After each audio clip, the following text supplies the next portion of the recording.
when you're getting below 10% body fat, is testosterone really going down?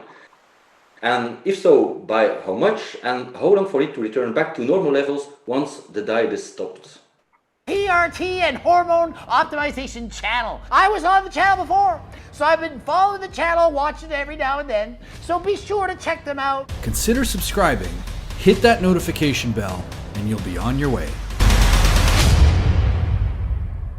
Your last question there is really going to change up the answer here. At first, I was going to say no, it doesn't. But when you mention the word diet, I'm going to assume, and again, this is, I like specific terms and specific science. I don't like social terms.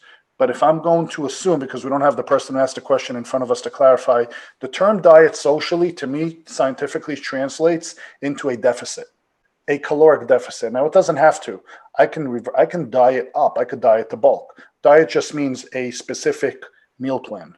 But when people, layman's terms, say the word diet, they're talking about cutting or losing weight predominantly. So if you're in a caloric deficit, you are not providing your body with sufficient energy, and you're forcing your body to go into specific catabolic mechanisms of breaking down stored energy in order to survive.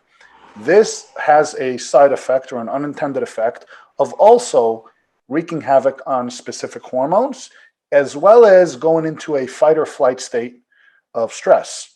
So your adrenal glands, okay, also called suprarenals, which are placed right above your kidneys, are going to go into this cortisol releasing phase.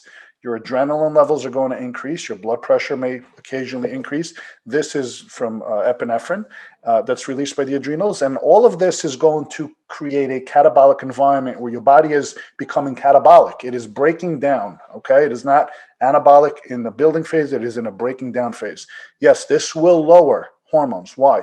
Because cholesterol is the king ingredient in most sex hormones, or essentially, I believe all sex hormones, the root of where they are derived. And your body is going to say, well, right now what I need to do is I need to form these hormones like epinephrine and cortisol and all these other hormones to help me deal with this stressful environment. I am less concerned with the anabolic hormones, such as testosterone and DHT and estradiol. I'm less concerned with those right now. I'm trying to hold on to what I have because I'm being eaten away alive, essentially. I'm using up my reserves. He's not feeding me enough, and I'm trying to hold on for dear life. So your body's going to be focused on the stress hormones more than the anabolic hormones, and this is a survival mode shift. So if you're dieting and you're in a caloric deficit, that is going to cause you a disproportionate shift in hormonal balance. Not necessarily just being lean. You could be at 8% body fat because you're just lean and you're muscular. Okay, and remember, percentage of fat is just a ratio. You can carry a decent amount of body fat and still be in single digits if you have a lot of muscle.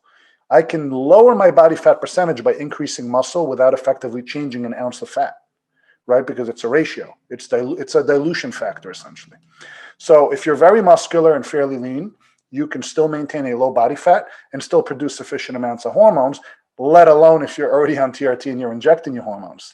It is really the dieting aspect in the last part of that question that made me change my answer last minute, because that in and of itself is going to change the harmony within your endocrine system for the sake of survival. So if you're not dieting and you're just maintaining and you're lean all year round, you're not going to have a hormonal issue per se, as long as your lifestyle is conducive to optimal hormone levels.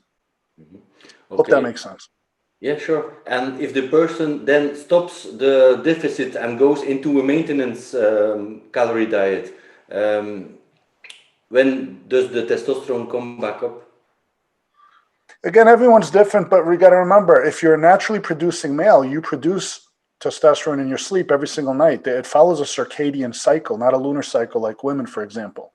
So we produce every single night. Okay, we peak and we drop and we peak and we drop. This is why we test our levels in the morning when we're looking at our natural levels, because this is when they peak. If they didn't peak and they only peaked once a month, we would say, hey, come back on the 17th of August and we'll check it. We don't care what day you're going, as long as you got a decent night's sleep. You didn't go out drinking the night before. You come in and you're well rested, and you're not coming in at 7 o'clock at night. And that's that's where we're going to check. But at the end of the day, if you're doing things correctly and you're eating sufficiently, I would say within a couple of days, you should be testing properly. Now, again, that doesn't mean just because your levels are bounced back, doesn't mean that all of a sudden the sense of well-being and everything in your life fixed itself overnight, because psychologically and physiologically, it may take time to adapt to changes socially in the real world compared to what's chemically going on inside our body.